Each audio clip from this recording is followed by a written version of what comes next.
Eleições 2018, escolha Aratu e confirme a maior cobertura de uma eleição já vista na Bahia, 70 horas de conteúdo exclusivo sobre política para você poder decidir melhor os futuros da Bahia e do Brasil. A partir de agora vamos começar a entrevista com a candidata Marina Silva, ela que tem 60 anos, é da Rede Sustentabilidade e está nos dando o prazer e o privilégio da presença aqui na Aratu. Seja bem-vinda, candidata. Obrigada, Pablo. Além de mim, Pablo Reis, temos o João Pedro Pitombo, da Folha de São Paulo, e temos também o Matheus Carvalho, gerente de jornalismo da Aratu, que faz parte do Comitê Linha de Frente. Candidato, eu começo a nossa entrevista perguntando o seguinte: em 2014, a senhora teve a segunda maior votação aqui no estado da Bahia para presidente da República. A senhora considera o estado estratégico na campanha da senhora? Com certeza, a Bahia é um estado importante do Nordeste brasileiro e é um estado importante do Brasil. Foi aqui que tudo começou. E talvez aqui a gente possa mandar uma mensagem muito forte para o Brasil.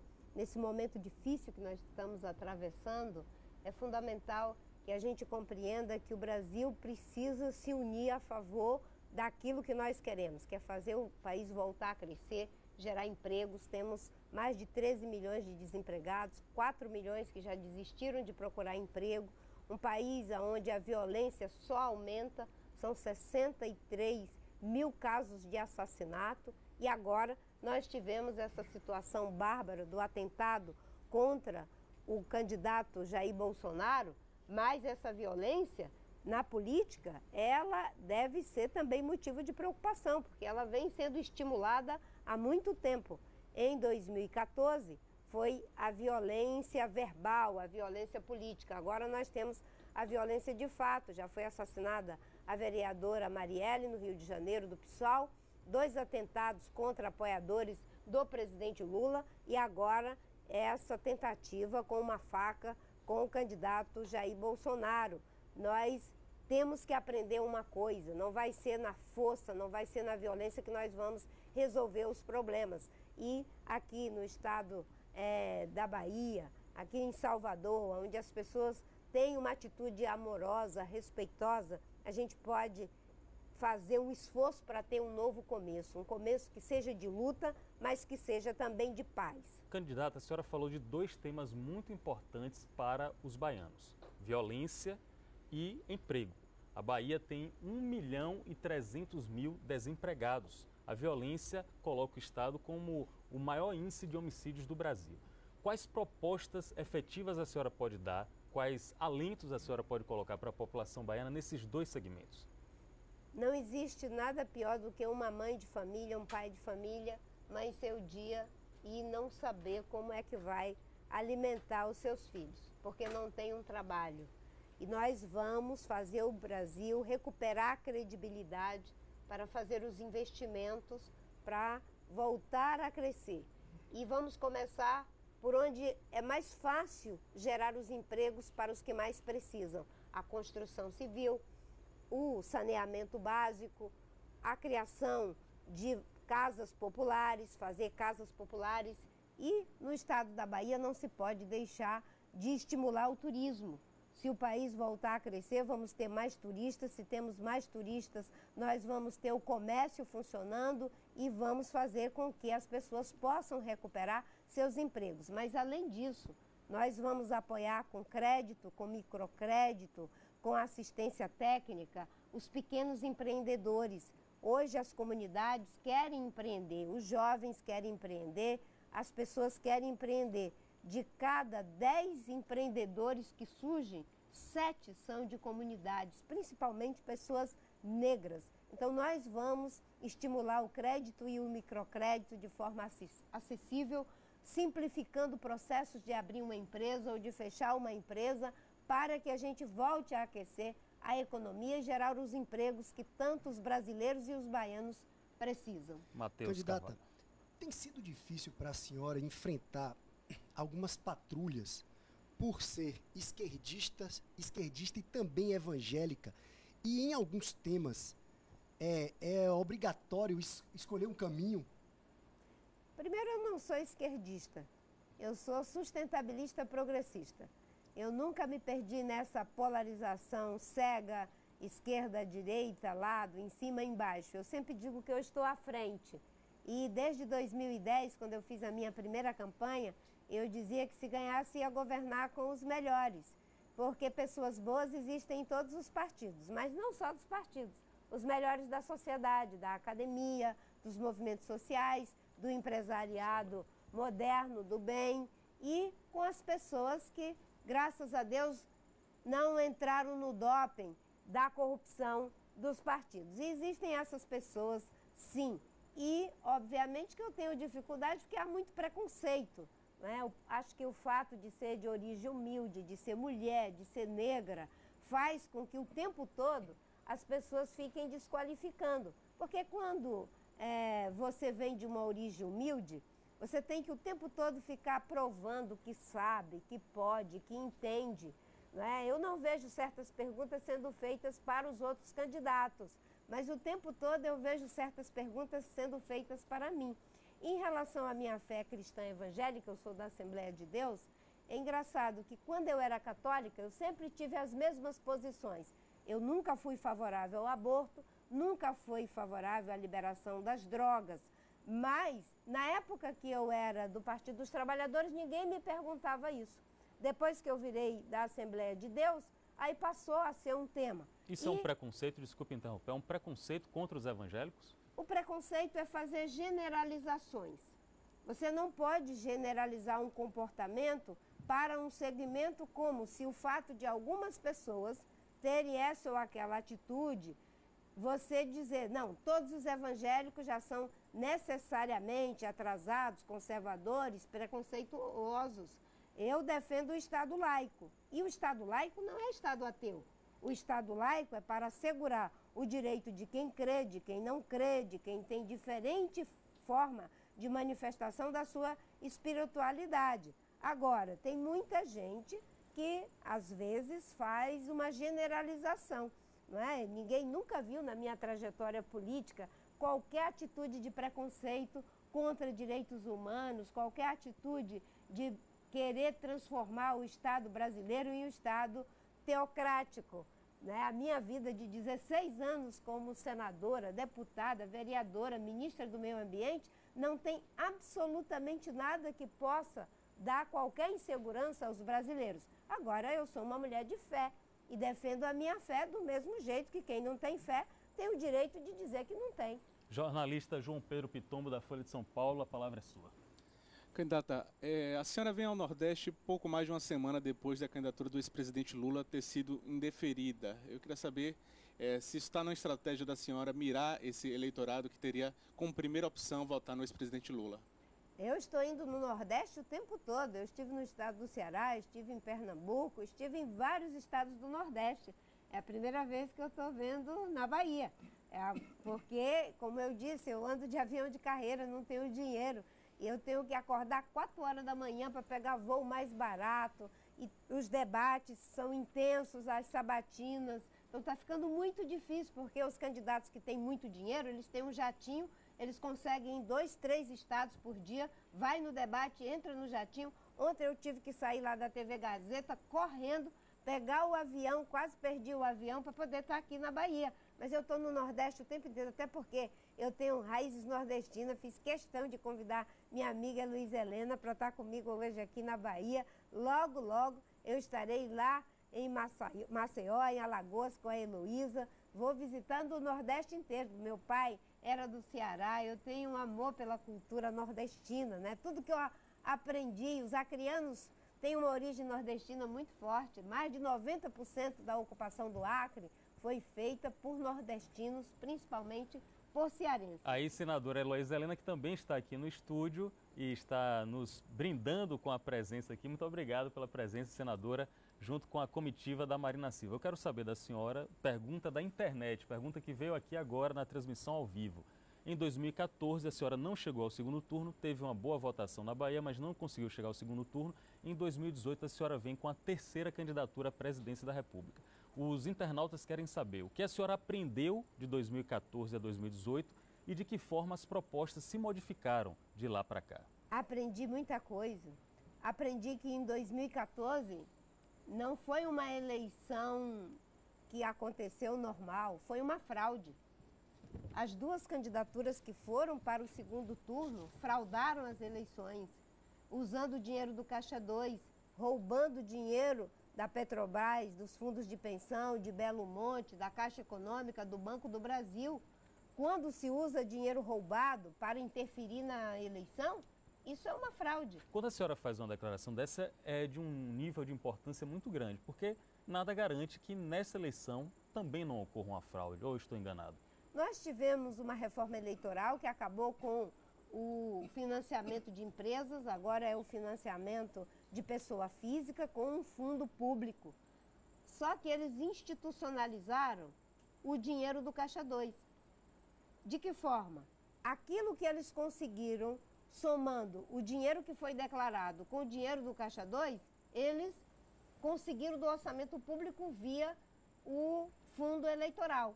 Não por acaso, PT, PMDB, PSDB e DEM se juntaram para que o fundo eleitoral fique com eles. Então, quando soma o fundo eleitoral com o fundo partidário, eles têm quase R$500 bilhão. E tem alguns que têm mais de R$500 bilhão para fazer campanhas milionárias. Vamos olhar para a Lava Jato e você vai verificar que declarado, alguns tinham em torno ali de 300, 200 milhões. E de Caixa 2, o mesmo. Agora eles têm em torno de 400, 300 milhões, 500 milhões, somando o fundo eleitoral com o fundo partidário. Só que agora institucionalmente e criando mecanismos para que outras pessoas não possam ter acesso a recursos para fazer campanha. A título de comparação, a rede tem quanto nesse fundo partidário? Olha, o PT, o PSDB e o PMDB, quando eles somam os dois fundos com as alianças que fazem, dá em torno de R$500 bilhão. Eu vou ter 10 milhões para fazer a campanha de presidente, governador, deputado estadual, deputado federal, enfim, é incomparavelmente menor. E você verifique, todos aqueles que estavam no palanque da Dilma já estão no palanque do Alckmin. Nas eleições de 2014, a Dilma tinha o maior tempo de televisão. Ela tinha 12 minutos para o João Santana mentir com o dinheiro roubado do povo brasileiro. A campanha pagou para ele, a campanha da Dilma, 70 milhões para o João Santana enganar o povo brasileiro. E eu tinha, enfim, um tempo muito pequeno. Ela tinha 12 minutos, eu tinha 2 minutos e 20 segundos. Agora, para você ter uma ideia, eu tenho 21 segundos. E só teria 8 segundos se não fosse a aliança com o Partido Verde, que, aliás, eu tenho a felicidade de ter como meu vice o Eduardo Jorge, que é uma pessoa maravilhosa da área de saúde, que ajudou a conceber um dos idealizadores do Sistema Único de Saúde, que vai me ajudar a fazer com que a saúde funcione e seja de qualidade para todos os brasileiros. Inclusive o Eduardo Jorge, que é baiano, Isso. não pôde vir aqui, mas está convidado também, candidato a vice Eduardo Jorge. Por isso, candidato, que esse espaço aqui é muito importante, porque abre um tempo à vontade para a senhora poder falar e explicar suas propostas ao cidadão, ao eleitor, principalmente ao eleitorado baiano. Matheus Carvalho, por favor. Falando no Eduardo Jorge, ele já deu várias entrevistas dizendo algo que chamou muito minha atenção e que deixou uma parte da esquerda empolvorosa. Ele disse que durante o regime militar, a turma, inclusive a turma da qual ele fazia parte, não lutava por democracia, lutava para instituir outra ditadura no país, uma ditadura oposta àquela. A senhora concorda com isso? Existe uma ideia de ditadura do proletariado que eu discordo. Ditaduras não são boas, nem de direita nem de esquerda. O que é bom é a democracia. E eu luto pela democracia. E os brasileiros querem a democracia. Esse pensamento autoritário, seja de direita ou de esquerda, não serve para melhorar a vida do povo. É só ver o que está acontecendo na Venezuela.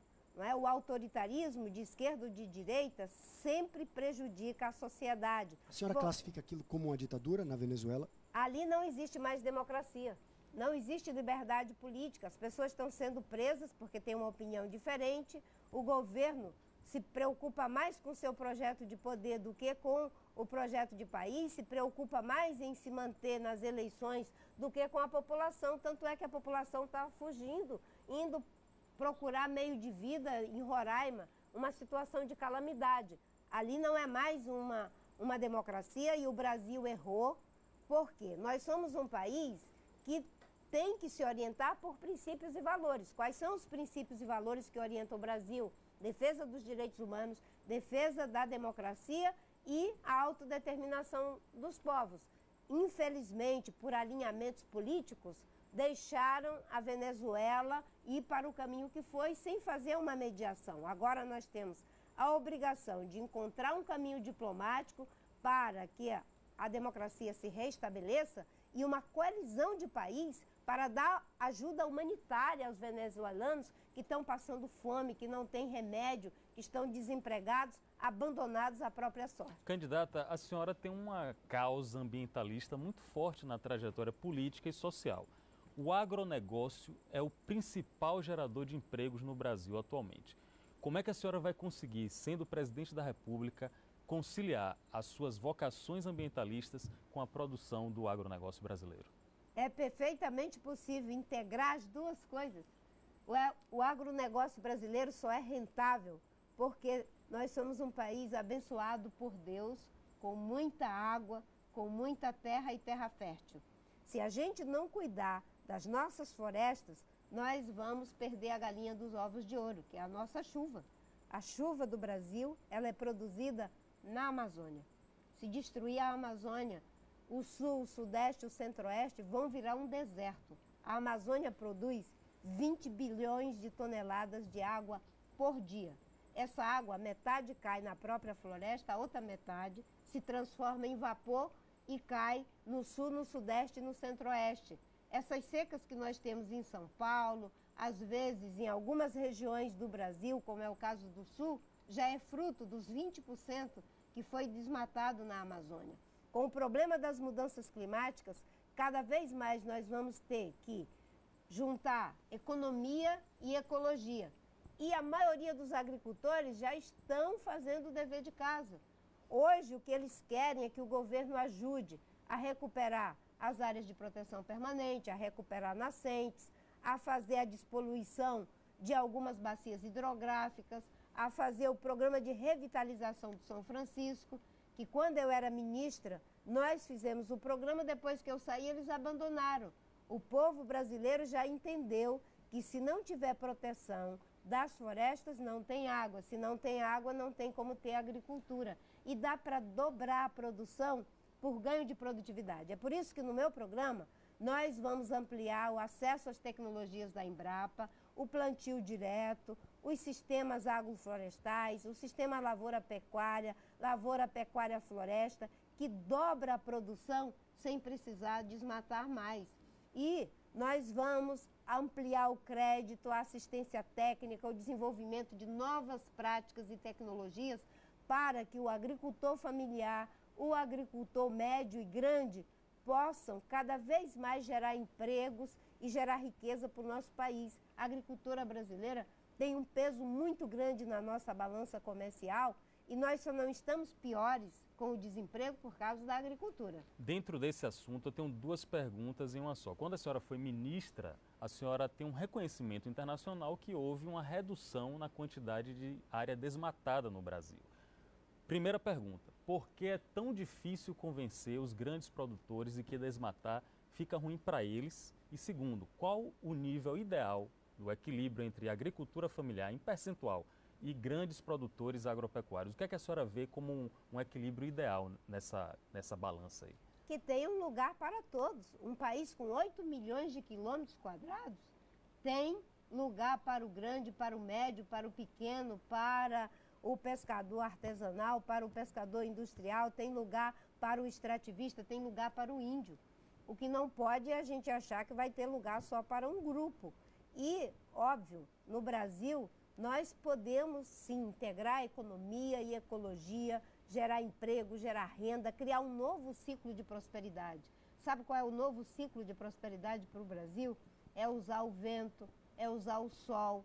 Eu, como presidente da República, vou fazer com que o Nordeste, em vez de ser visto como um problema, seja a grande solução, com o turismo sustentável, com a geração de energia limpa do sol, fazendo grandes parques solares, criando comunidades de pequenos agricultores que podem pegar uma pequena área e implementar um projeto de energia solar.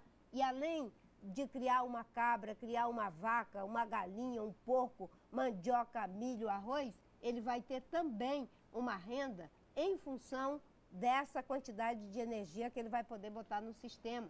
João Pedro Pitombo, Folha de São Paulo. Candidata, a senhora tem feito um discurso focado na questão da eficiência da máquina pública. No entanto, segundo a reportagem da Folha de São Paulo, publicada hoje, na sua gestão do Ministério do Meio Ambiente, a senhora aumentou em 15% o número de funcionários do Ministério e em 27% o gasto com o pessoal. Eu queria saber se não é um contrassenso esse discurso com o que a senhora fez no passado. Não é um contrassenso, porque o Ministério do Meio Ambiente não tinha estrutura. Imagine, nós licenciamos bilhões e bilhões. Você tinha uma diretoria para fazer todo o serviço e mais de 45 hidrelétricas paradas, grandes projetos importantes para o Brasil, porque não tinha funcionário. Então, o Ministério estava no osso. O que nós fizemos foi dar um pouquinho de musculatura e ainda é muito aquém da necessidade para uma boa estrutura de licenciamento na área dos grandes empreendimentos que são necessários ao Brasil. Nós temos mais de 70 milhões de hectares de unidades de conservação. Não tínhamos funcionários para cuidar dessas unidades de conservação. Não tem contrassenso nenhum. É que as pessoas acham que ter professores eles compreendem. Agora, ter funcionários para fazer licenciamento, cuidar das unidades de conservação, combater desmatamento e queimada, eles acham que você não precisa, porque é uma cultura errada. Investir na proteção do meio ambiente, isso não é custeio, isso é investimento. Sem água nós não vamos produzir agricultura, sem proteção ao meio ambiente nós vamos aumentar cada vez mais a temperatura da terra e o Brasil será altamente prejudicado. Não tem contrassenso nenhum. Aliás, o meu ministério foi altamente eficiente. Nós conseguimos reduzir desmatamento em 80% por 10 anos, fazendo um plano integrado de combate ao desmatamento, aprovamos leis importantes para proteger o meio ambiente brasileiro e, se Deus quiser, se for eleita, nós vamos sim reduzir gasto público ineficiente, vamos fazer o que eu fiz no Ministério. Nós usamos muitos funcionários de carreira para assumir cargo de livre provimento, mas eu tive que fazer um concurso porque o IBAMA estava no osso.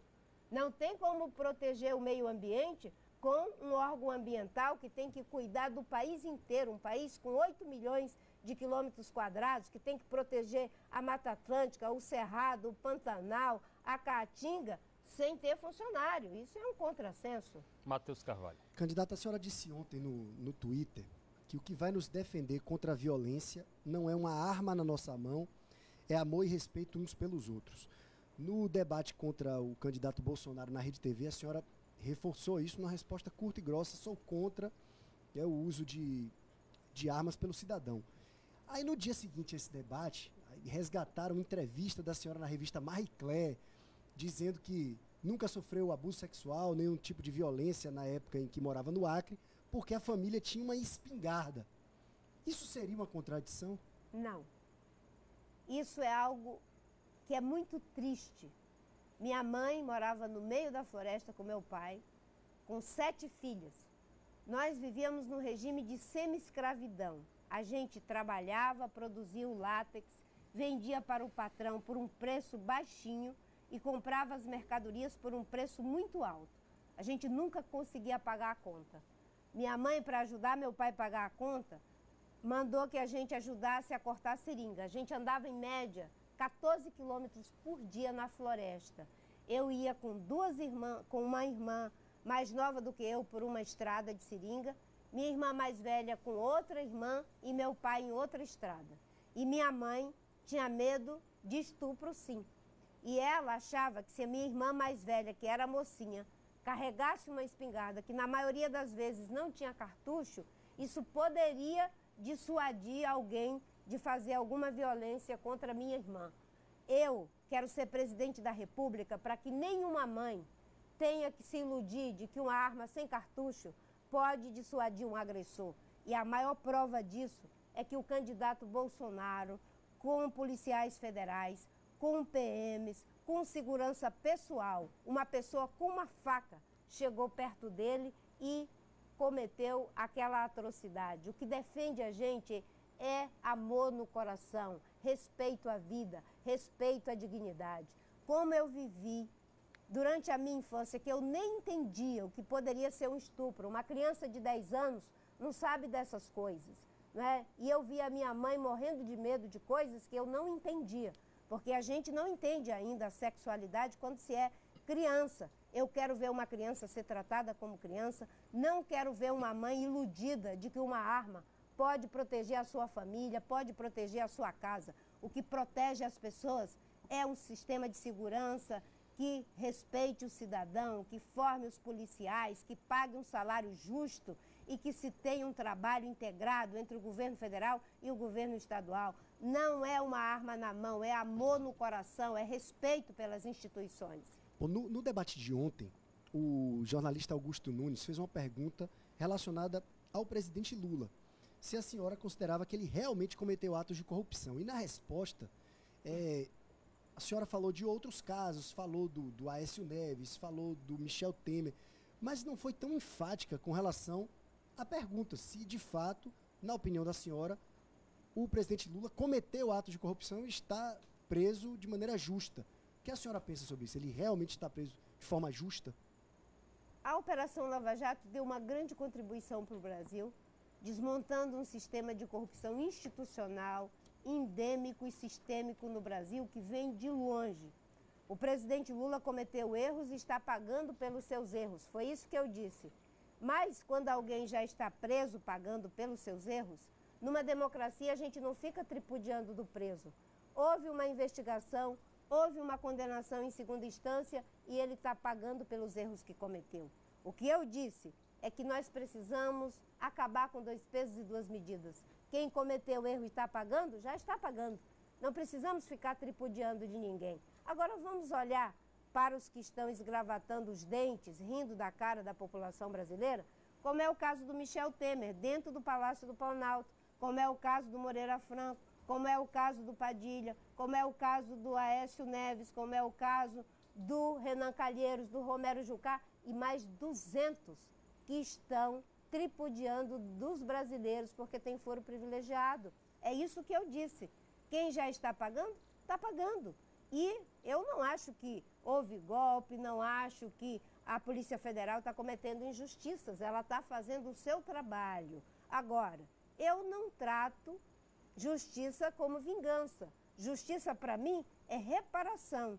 Tanto é que eu não fico tripudiando de absolutamente ninguém.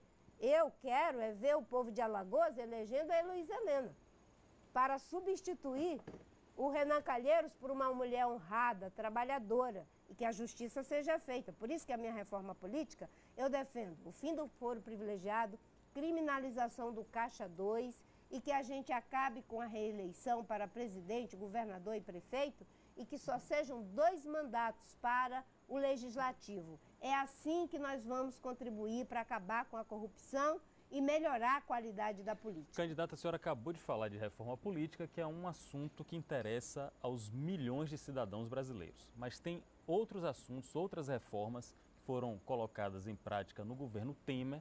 Nós conversamos, eu e Matheus conversamos com o candidato a vice atualmente, Fernando Haddad. Ele disse que é terminantemente contra e vai estudar, caso eleito, a revisão dessas reformas ou até mesmo a revogação. Como é que a senhora enxerga a reforma trabalhista, a reforma da Previdência? A senhora também pretende revogar essas reformas que foram colocadas para o povo? Nós vamos debater com a sociedade a reforma da Previdência, porque o Temer fez ouvindo só os empresários, não ouviu os trabalhadores, não ouviu os especialistas e não aprovou a reforma que ele disse que ia aprovar. Nós vamos debater com a sociedade. Temos um déficit na Previdência e é preciso resolver esse grave problema, porque é assim que nós vamos resolver o problema das contas públicas para voltar a investir. Temos que encarar o problema da idade mínima, mas eu defendo que ainda haja diferença em relação a homens e mulheres. As mulheres têm que se aposentar mais cedo, porque elas trabalham mais. 86% das atividades do lar são feitas pelas mulheres numa dupla jornada de trabalho E enquanto a gente tiver uma cultura em que a mulher é sobrecarregada, deve se aposentar mais cedo, sim. E vamos acabar com os privilégios. Mas isso não pode ser sem debater com a sociedade, sem ter transparência, coisa que o Temer não fez. Em relação à reforma trabalhista, minha proposta não é de revogar. É coerente com o que nós defendemos no Congresso, que o Temer não deixou. Nós queríamos corrigir os graves problemas da reforma, como, por exemplo, uma mulher grávida trabalhar em situação de risco. Não pode. Uma mulher grávida tem que ser protegida a sua saúde e a saúde do bebê. Uma pessoa não ter sequer uma hora para poder almoçar. Todos os especialistas dizem que a gente precisa, até para ser mais produtivo, mais criativo, de pelo menos uma hora de descanso para se alimentar e se conectar com você mesmo. E que a maioria dos acidentes de trabalho em situação de risco acontece após o almoço. O governo... Desculpa. Só esclarecendo, porque a pessoa fica mais sonolenta.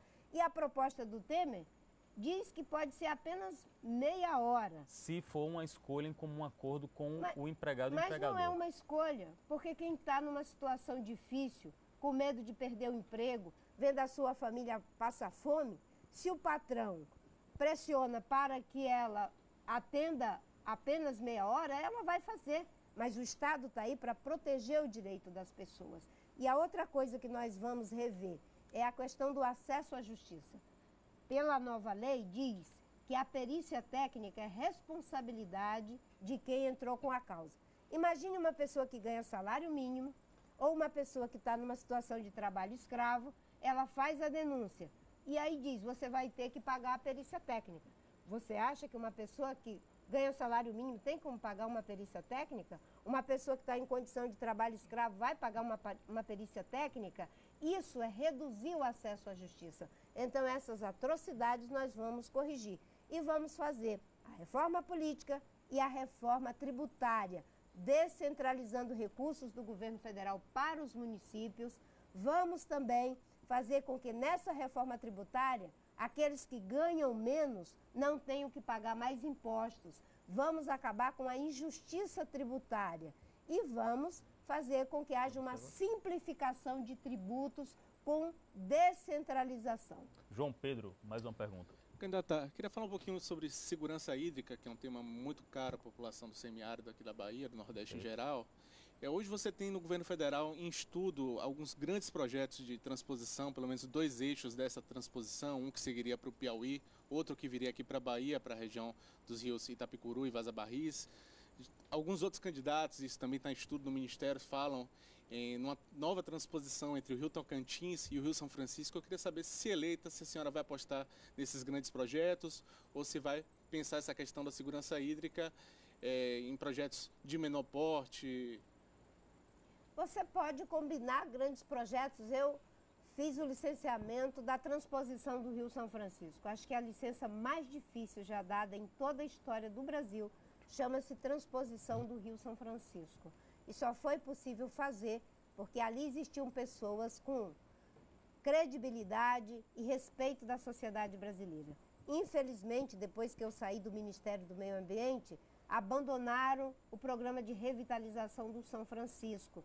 E ele será retomado no meu governo para despoluir a bacia do São Francisco, recuperar nascente, mata ciliar e fazer o velho Chico ter vida. Os grandes projetos, todos eles, têm que passar por um processo de licenciamento rigoroso para verificar se tem viabilidade econômica, social e ambiental. Se responde a esses 3 pré-requisitos e é de interesse social, não tem por que não ser feito. Mas existem formas que podem ser combinadas.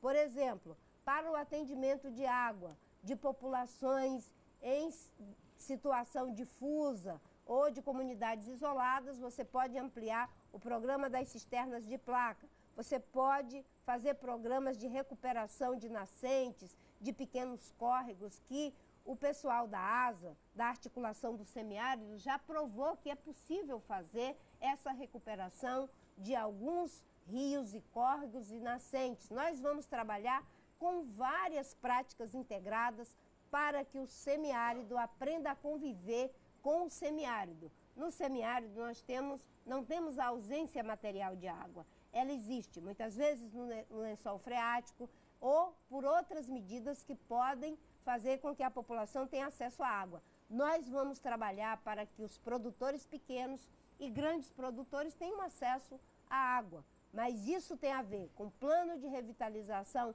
de bacias hidrográficas, isso tem a ver com um programa de recuperação de mata ciliar, de área de preservação permanente no semiárido brasileiro. Matheus Carvalho, a assessoria da candidata informa que ela precisa ter outros compromissos. Você tem mais uma pergunta, a última. Bom, um dia antes da maior de todas as manifestações pró-impeachment, lá em março de 2016, a senhora disse o seguinte: muita gente vai para as ruas protestar, há uma campanha pedindo o impeachment da presidente, que foi eleita há poucos meses. Compreendo a indignação e a revolta, mas não acredito que essa seja a solução. Pouco tempo depois a senhora mudou de opinião. Foi estratégia política ou o que foi que aconteceu? Foi convicção. Eu dizia o tempo todo que se tivesse convicção de que de fato havia elementos para o impeachment, eu seria favorável. Quando o próprio Tribunal de Contas deu conta de que a presidente havia cometido um crime de responsabilidade por desrespeito, não é, ao cuidado com as contas públicas, firmei em minha convicção. Mas o tempo todo eu dizia, o impeachment não é golpe, tem legalidade, mas não vai alcançar a finalidade. Porque Dilma e Temer são farinha do mesmo saco, angu do mesmo caroço, semente do mesmo coité, usando uma linguagem bem nordestina. E praticaram juntos o roubo na Petrobras, praticaram juntos todos os problemas que o Brasil hoje está pagando um preço muito alto. Eu defendia a cassação da chapa Dilma Temer, para que se tivesse uma nova eleição. Infelizmente, o PSDB, quando viu a oportunidade de chegar no poder junto com o Temer, tinha entrado com o processo e desistiu do processo. Eu fiquei sozinha defendendo a cassação. Se tivéssemos cassado a chapa Dilma Temer, talvez hoje o Brasil não tivesse com 13 milhões de desempregados, não tivesse com uma segurança pública que vê mais de 63 mil vidas serem tiradas todo ano e não teríamos uma situação em que os programas sociais foram inteiramente prejudicados. Nós vamos recuperar a credibilidade política, porque, graças a Deus, eu não faço política por conveniência, eu faço política como serviço. E muitas vezes pago o preço por isso. Porque se eu quisesse ficar fazendo discurso populista para agradar A ou B, eu faria. Mas eu falo de acordo com as minhas convicções e tendo a clareza de que nem todas as pessoas do PSDB, do PT, do PMDB, eles cometeram corrupção. Tem muita gente boa e eu as respeito. E mais ainda, as coisas boas do Plano Real eu vou recuperar. As coisas boas do Bolsa Família, todas elas serão mantidas. Agora nós vamos fazer mais. E sabe o que nós vamos fazer? Nós vamos fazer sem roubar. Porque quando a gente faz sem roubar, dá para fazer muito mais. Candidata, muito obrigado por sua presença aqui. O seu tempo está corrido, a senhora tem mais 2 compromissos de campanha em Salvador. Eu queria só um rápido comentário antes da senhora, da gente encerrar a entrevista. Eu assisti com atenção a entrevista que a senhora deu ao Jornal Nacional, um jornal de grande repercussão no Brasil. Os entrevistadores insistiram muito em uma questão de liderança, insistiram inclusive de uma forma às vezes deselegante. Como é que a senhora enxergou aquela entrevista e como é que a senhora vê essa insistência na questão liderança? Olha, eu tenho uma visão de liderança do século XXI. Não tenho a visão de liderança do século passado, daquele líder autoritário que manda em tudo e ainda manda no resto, ou daquele líder que se impõe graças ao toma lá da cá, como muitos fizeram ao longo dos governos que a gente tem. Eu fui ministra do Meio Ambiente e consegui aprovar todas as leis que eu precisei no Congresso Nacional com liderança política, mas não utilizando o argumento da autoridade, mas a autoridade do argumento. Aprovamos a Lei da Mata Atlântica, a criação do Serviço Florestal Brasileiro, do Instituto Chico Mendes, a limitação administrativa temporária para a proteção da biodiversidade. Conseguimos aprovar tudo o que era necessário para ser um dos ministérios mais respeitados no mundo inteiro e reduzir desmatamento em 80% por 10 anos, graças ao plano que apresentei. Então, o meu estilo de liderança é o estilo do diálogo. Só que, numa cultura em que as pessoas acham que vão resolver no grito, que vão resolver na base da força, do vai e arrebenta, quem diz que está disposto a dialogar parece que não é líder. Mas o líder não é o que impõe, é o que convence. O líder é aquele que é capaz de manejar as diferentes competências da sua equipe e da própria sociedade. Eu tenho um estilo de liderança que é a liderança do feminino. As mulheres são mais inclusivas, as mulheres têm mais facilidades de compartilhar a autoria do que fazem, de compartilhar o reconhecimento e de compartilhar a realização. Essa é a liderança do século XXI e essa é a liderança que o Brasil precisa, e eu quero convidar a todas as mulheres brasileiras a darem uma grande contribuição para que a gente possa unir o Brasil. O Brasil não precisa de ódio. A gente passa muita dificuldade, às vezes, nas nossas famílias, e a gente sabe que quando a família está unida, a gente vence melhor os problemas. Um país dividido não nos leva a lugar nenhum.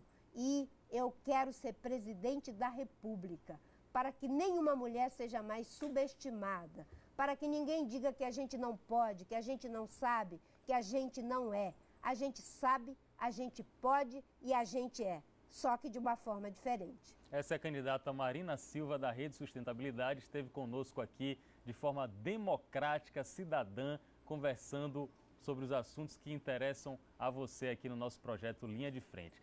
70 horas de cobertura política, a mais completa cobertura de eleições já vista na Bahia. Eu agradeço a todos os meus colegas, a toda a comitiva que esteve aqui conosco durante esses 30 minutos e desejando a vocês que tenham uma boa escolha para o 7 de outubro. A candidata, eu desejo boa sorte e encerro dizendo que em eleições 2018 você escolhe Aratu e confirme. Um abraço e até a próxima.